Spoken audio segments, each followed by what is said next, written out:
शुद्धिकरण के इस दूसरे भाग में हम पढ़ने जा रहे हैं शब्द शुद्धि। इससे पहले आपने वाक्य शुद्धि पढ़ी और वाक्य शुद्धि के अंदर आपने लिंग संबंधी, वचन संबंधी,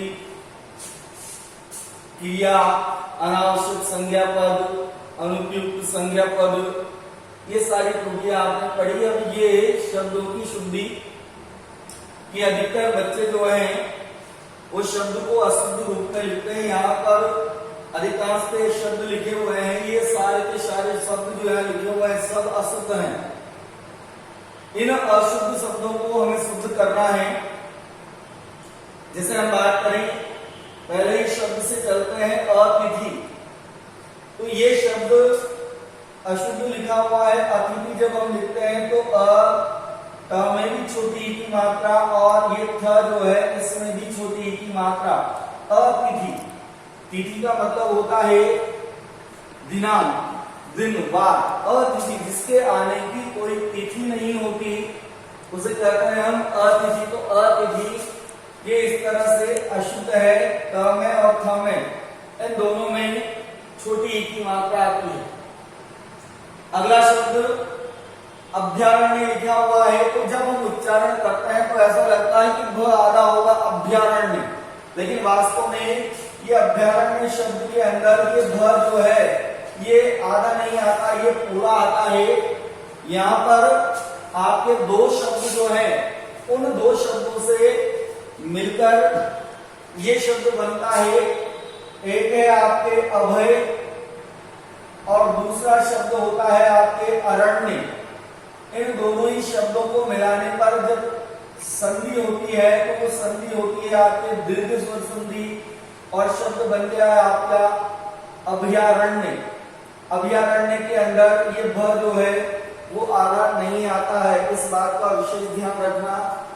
अभयारण्य होता है। अगला शब्द है शुद्धिकरण में अंधेरा। तो अंधेरा जब हम लिखते हैं तो यहाँ पर केवल ये अनुस्वार न आकर अंधेरा शब्द जब लिखते हैं तो चंद्र बिंदु आता है और शुद्ध शब्द होता है ये अंधेरा। वाक्य शुद्धि, वाक्य शुद्धि के अंदर आपको बताया था कि अनेकों, ऐसा कोई शब्द नहीं होगा, ये अपने आप में अनेक है। अनेक अपने आप में बहुवचन है। वहां पर अनेकों आदमी थे, गलत वाक्य है। वहां पर अनेकों आदमी थे, ये अनेकों कोई शब्द नहीं होता है। अनेक अपने आप में बहुवचन है, ये शुद्ध है। अगला शब्द लिखा हुआ है आपके अनुग्रहित। तो ये अनुग्रहित जो शब्द लिखा हुआ है ये बिल्कुल शुद्ध रूप से लिखा हुआ है, ये बिल्कुल शुद्ध शब्द है। कई बार बच्चे अनुग्रहित लिखते हुए अनु ये ग के र लगा देते हैं, हमें छोटी या बड़ी की मात्रा लगाकर इसे अशुद्ध कर देते हैं। शब्द आपके अनुग्रहित ही रहेगा।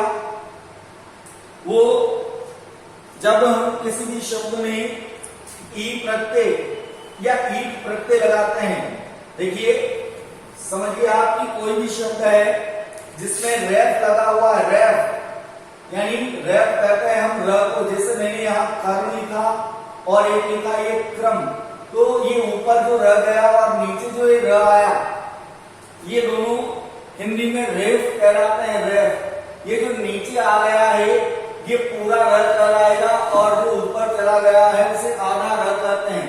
तो ये जो नीचे र लगा हुआ है, अगर ये किसी शब्द के लगा हुआ है और उस शब्द में हम जैसे ही छोटी ई की मात्रा, छोटी ई प्रत्यय के रूप में या ये बड़ी ई और त, ये दो, या तो ई को या ईट को, इन दो को जब प्रत्यय के रूप में जब लगाते हैं, कैसे शब्द, ऐसे शब्द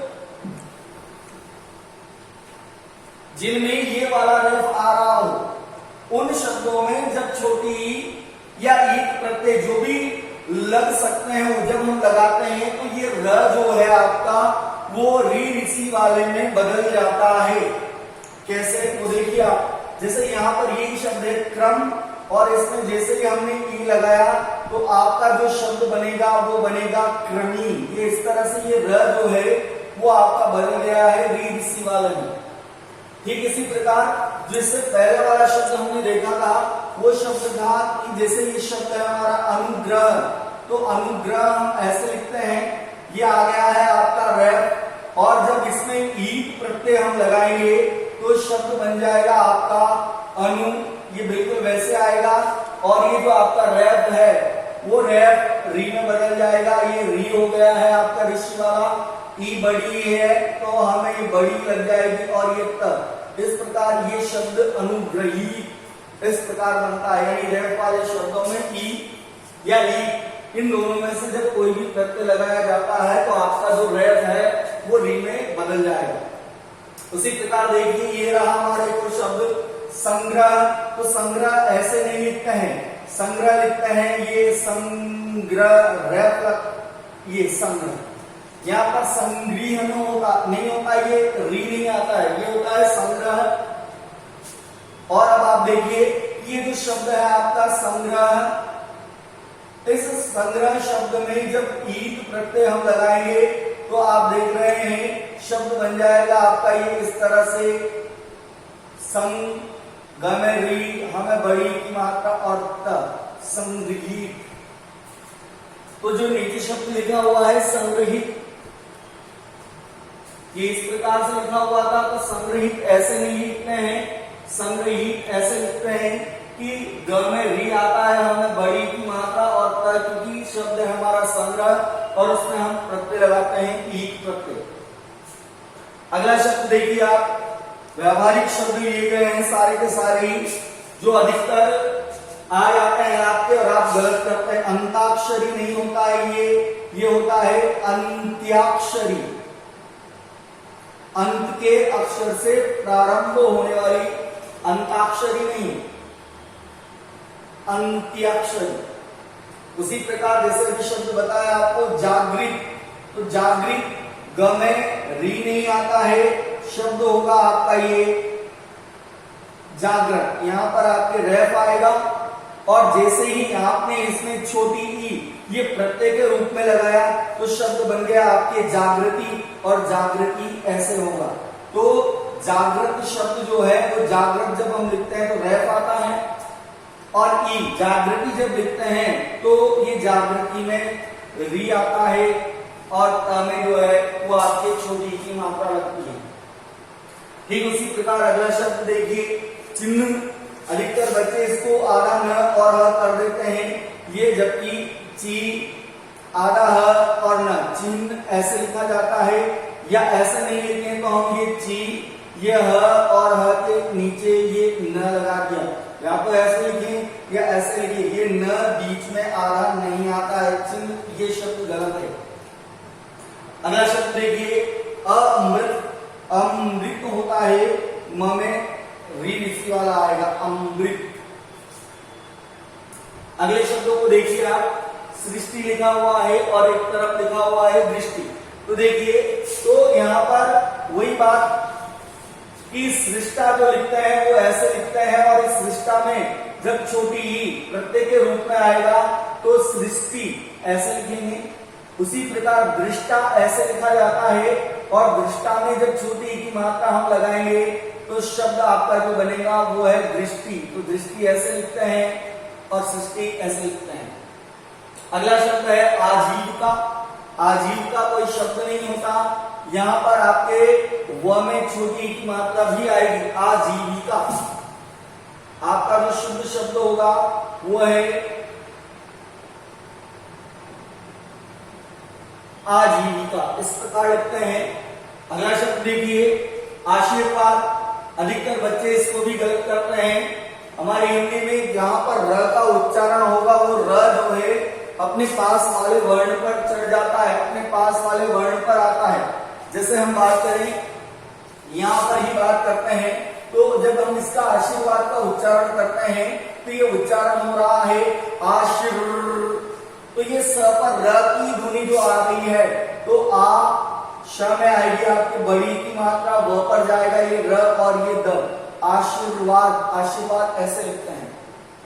ठीक उसी प्रकार देखिए अधीन, अधीन कोई शब्द नहीं होता, शब्द होता है अधीन, ये शब्द शुद्ध है।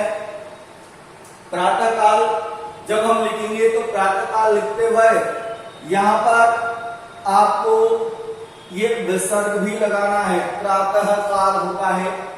ठीक इसी प्रकार देखिए स्वास्थ्य जो शब्द लिखा हुआ है इसमें थ पूरा आ रहा है, तो एक बात को ध्यान दीजिए कि इसमें मूल शब्द है स्वस्थ, और ऐसे शब्द जिनमें यह प्रत्यय लगता है, तो जब यह प्रत्यय लगता है तो वो यह प्रत्यय एक तो आगे परिवर्तन करता है, और यह प्रत्यय जब अपने पास वाले वर्ण के लगता है तो उस वर्ण को आधा भी कर देता है। देखिए कैसे, जैसे ये स्वस्थ है और ये लगाया तो इस स्वस्थ यह प्रत्यय ने इस व को तो कर दिया आ, तो ये हो गया स्वा, ये स आपका वैसा का वैसा आ गया, और ये थ हो जाएगा आपका आधा, और ये यह, तो स्वास्थ्य जो है हम ऐसे लिखते हैं। जैसे हम बात करें सुंदर, और सुंदर में जैसे ही आपने यह प्रत्यय लगाया तो यह प्रत्यय लगाते ही ये ऊ को औ में बदल दिया इसने, ये तो बन गया सौ, न वैसा का वैसा, द वैसा का वैसा, र रह गया आपका आधा, और अभी आपको बताया था कि आधा र जो है वो ऊपर जाता है, तो ये यह के ऊपर आ जाएगा और ये शब्द बन गया आपका सौंदर्य। तो ठीक उसी प्रकार स्वास्थ्य जब लिखते हैं तो ये थ जो है ये आपके आधा आता है स्वास्थ्य। अगले शब्द का विशेष ध्यान रखना है, ऊपर जो रोक्त कोई शब्द नहीं होता है, शब्द होता है आपका मूल शब्द उपर्युक्त। उपर्युक्त यानी ऊपरी प्लस उक्त, ऊपर जो लिखा गया है उसे कहते हैं हम उपर्युक्त। अगला शब्द देखिए उपलक्ष्य, ये कोई शब्द नहीं होता, यहाँ शब्द आएगा आपका उपलक्ष्य, ये शब्द शुद्ध होता है। ठीक उसी प्रकार देखिए आप वधु, वधु में बड़ा ऊ छोटा ऊ नहीं, ये वधु। उसी प्रकार मधु देखिए उच्चारण के आधार पर आपको देखना है मधु, मधु में छोटा ऊ लगता है और वधु में लगता है आपके बड़ा ऊ। अगला शब्द कई बच्चे इसको भी गलत लिखते हैं, श्रृंगार जो शब्द आपको लिखा जाएगा वो ये श्रृंग, यहाँ पर र नहीं आएगा, ऊपर बिंदी आ जाएगी और ये शब्द हो जाएगा आपका श्रृंगार। ये रैफ नहीं आएगा यहाँ पर, ये होता है श्रृंगार केवल। श्रृंग आपको लिखना है तो श्रृंग ये इस तरह से नहीं लिखा जाएगा, श्रृंग लिखा जाएगा ये इसी प्रकार। श्रृंखला शब्द आ जाए तो श्रृंखला भी इस तरह से लिखा जाएगा। इसमें श में आपको ये एक रैफ और लगाने की कोई जरूरत नहीं है, तो श्रृंगार शब्द ऐसे लिखा जाता है। अगला शब्द है उज्ज्वल, तो उज्ज्वल जब शब्द लिखते हैं तो ये उज्ज्वल में दोनों ही ज आपके जो है वो आधे रहेंगे, उज्ज्वल, ये उज्ज्वल ऐसे लिखा जाता है। प्रज्वल, प्रज्वल में एक ही ज आएगा आपके आधा, प्रज्वल ऐसे लिखा जाता है। अगले शब्द देखिए कि एकत्रित, क्रोधित, ये जो शब्द लिखे हुए हैं इन शब्दों को देखिए, इनका हम प्रयोग करते हैं, अधिकांशतः प्रयोग करते हैं, लेकिन शुद्धिकरण की दृष्टि से जब हम बात करते हैं तो शुद्धिकरण में इनको अशुद्ध माना जाता है। एकत्रित कोई शब्द नहीं होता है और एकत्रित के स्थान पर हमें शब्द लिखना है एकत्र। उसी प्रकार क्रोधित, इसके स्थान पर शब्द लिखना है हमको क्रुद्ध, वो बहुत क्रोधित हुआ, वह बहुत क्रुद्ध हुआ। वहां सब एकत्रित हुए, वहां सब एकत्र हुए, तो ये एकत्रित और क्रोधित शुद्धिकरण की दृष्टि से गलत माने जाते हैं। ठीक उसी प्रकार अगला शब्द देखिए कार्य कर्म लिखा हुआ है, कर्म, कार्य कर्म नहीं होता, ये होता है कार्यक्रम।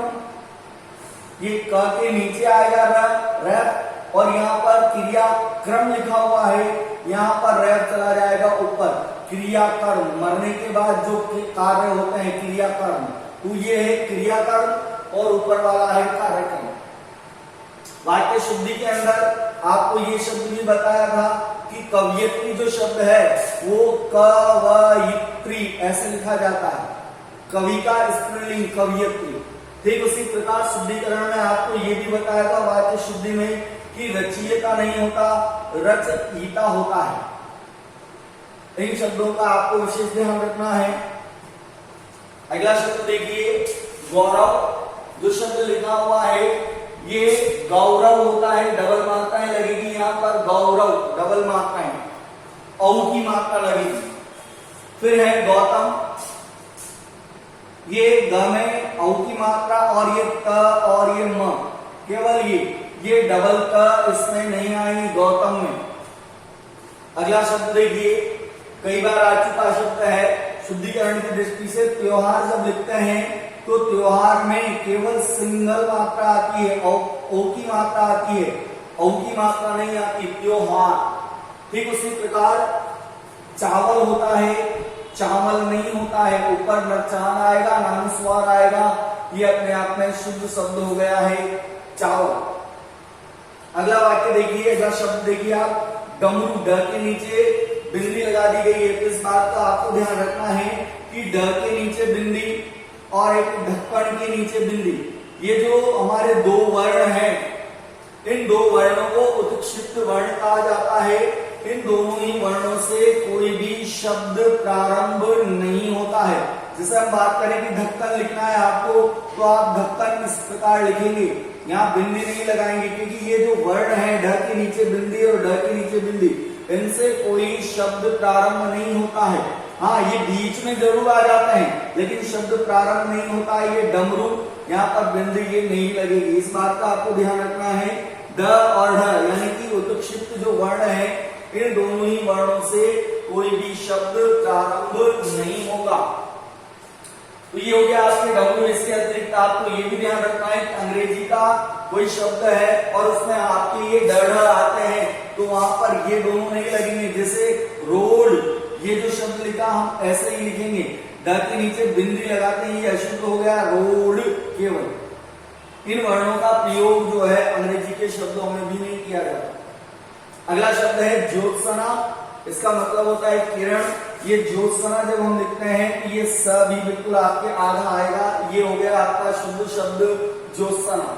अगला शब्द है आपके तत्व, जो बना है तत्व प्लस त्व, इस प्रकार से, तो ये जो तत्व है ये डबल का आएगा, इस प्रकार आपका ये शब्द हो गया शुद्ध शब्द।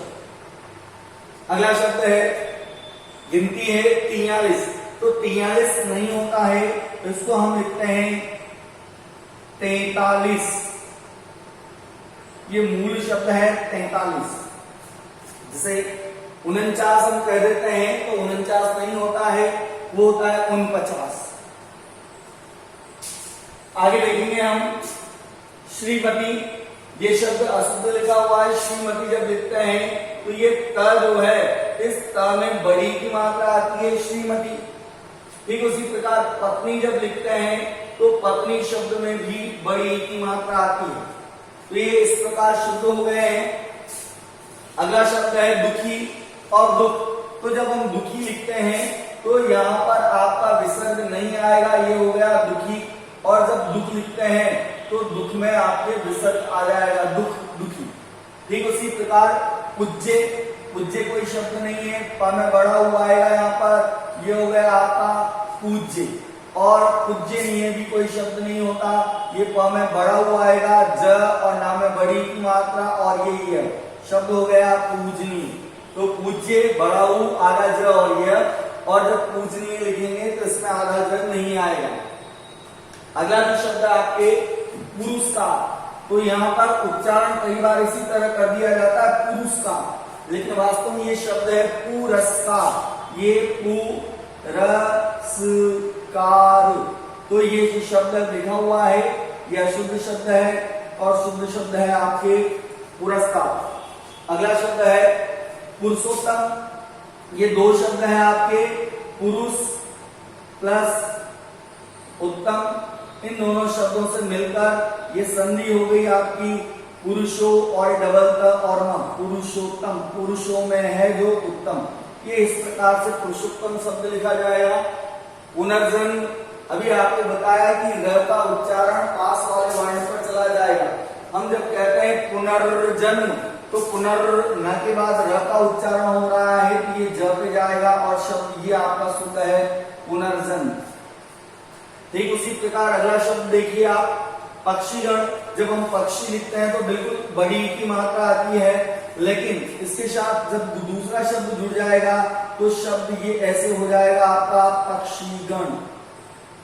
जैसे यहाँ बात करें हम प्राणी विज्ञान, प्राणी जब लिखते हैं तो प्राणी ऐसे ही लिखते हैं, लेकिन जब उसके साथ विज्ञान शब्द जुड़ गया तो अब इस प्राणी में छोटी की मात्रा आ जाएगी और ये शब्द हो गया आपका शुद्ध प्राणी विज्ञान। ये शब्द देखिए प्रदर्शनी, ये प्रदर्शनी ऐसे लिखते हैं। और अगला शब्द प्रियदर्शनी नहीं होता, प्रियदर्शिनी।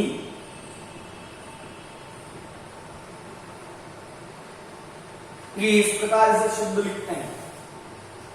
अगला शब्द देखिए वाल्मीकि। वाल्मीकि को जो लिखा जाता है वो लिखा जाता है वा ल म में बड़ी की मात्रा और क में आती है आपके छोटी की मात्रा, वाल्मीकि। ठीक उसी प्रकार एक प्रत्यय लगा हुआ है।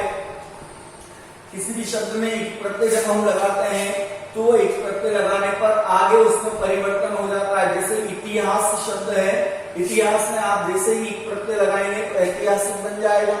उसी प्रकार भूगोल शब्द है, तो भूगोल शब्द में जब आप एक प्रत्यय लगाएंगे तो भौगोलिक, भ में डबल मात्राएं लगेगी, भौगोलिक। ये इस प्रकार से ये शब्द आपके शुद्ध हो जाएगा। अगला शब्द देखिए ब्रज, गलत लिखा हुआ है। ब्रज लिखते वक्त ये र पाएगा, र, ये होता है आपका ब्रज। मंत्रिमंडल, उसी प्रकार मंत्री जब हम लिखेंगे तो मंत्री में आपकी आएगी बड़ी की मात्रा, लेकिन मंत्रिमंडल जब आप लिखेंगे तो इसमें हो जाएगी आपकी ये छोटी की मात्रा और शब्द हो गया आपका ये मंत्रिमंडल। अगला शब्द है बिचारा। बिचारा कोई शब्द नहीं होता है, ये हो जाएगा आपका बेचारा। मातृभाषा, मातृभाषा नहीं होता, मातृभाषा। तो ये मातृभाषा ऐसे लिखना है आपको। अगला शब्द है मिष्ठान। मिष्ठान ऐसे नहीं लिखा जाता, ये देखिए आप मिष्ट यानी मीठा प्लस अन्न, मीठा है जो अन्न, तो शब्द बन गया आपके ये मिष्टान। ये इस प्रकार से मिष्टान, ये ट और दोनों अन्न के पीछे आएंगे, मिष्ट प्लस अन्न दीर्घ स्वर संधि हो गई है, मिष्टान ऐसे लिखा जाता है। ठीक उसी प्रकार पकवान की बात करें तो पकवान भी ये पकु यानी पका हुआ है जो अन्न, और शब्द बन गया आपका ये पकवान। तो पकवान आपको ऐसे लिखना है और मिष्टान शब्द आपको ऐसे लिखना है। अगला जो शब्द है आपके वो है शुद्धिकरण। ये ध्यान रखना है आपको कि करण, ये जब किसी शब्द के पीछे लगता है तो वहां पर छोटी ई की मात्रा नहीं रहती है, वहां पर बड़ी ई की मात्रा ही आती है। जैसे हम बात करें कि वृद्धि लिखिए तो वृद्धि हम ऐसे लिखते हैं, लेकिन हम कहें वृद्धिकरण लिखिए तो करण शब्द जो आ गया तो ये वृद्धिकरण, ये शब्द शुद्ध है। ठीक उसी प्रकार शुद्धि लिखना है हमको तो शुद्धि हम ऐसे लिखेंगे, और शुद्धिकरण जब हमको करना है या शुद्धिकरण हमको लिखना है तो करण आ जाने के कारण ये द में आती आपके बड़ी की मात्रा, तो शुद्धिकरण हम लिखते हैं ऐसे। इसके बाद देखिए शारीरिक शब्द है तो वही एक वाली बात, शरीर। शरीर में जब आप एक प्रत्यय लगाएंगे तो शब्द बन जाएगा आपका स तो बन गया, आ में बदल गया, ये र में बड़ी की मात्रा है और इस र में छोटी की मात्रा आ जाएगी शारीरिक। ये शब्द अशुद्ध है, ये शब्द शुद्ध है। ठीक उसी प्रकार सन्यासी की बात करें तो सन्यासी शब्द में दोनों न जो है वो आपके आगे आएंगे, छोटे वाले आएंगे और शब्द लिखते हैं सन्यासी कैसे। ठीक उसी प्रकार स्वादिष्ट, तो ये ट नहीं आता है, स्वादिष्ट जब हम लिखते हैं तो इसमें आता है ठ। और वैसे ही सप्ताह, एक प्रत्यय सप्ताह शब्द जो है, इस सप्ताह शब्द में जैसे ही आप एक प्रत्यय लगाएंगे तो ये बन जाएगा आपका साप्ताहिक। ये साप्ताहिक नहीं रहता है। तो इस प्रकार देखिए हमने कुछ महत्वपूर्ण जो शब्द हैं उन महत्वपूर्ण शब्दों को शुद्ध करके देख लिया। आपको इससे पहले वाले पार्ट में वाक्य शुद्धि बता दी गई है। इस शब्द शुद्धि के अतिरिक्त भी अगर आपको किसी प्रकार की समस्या हो तो वो बताना, और इसके बाद हम फिर अगले वीडियो में अगला टॉपिक लेंगे।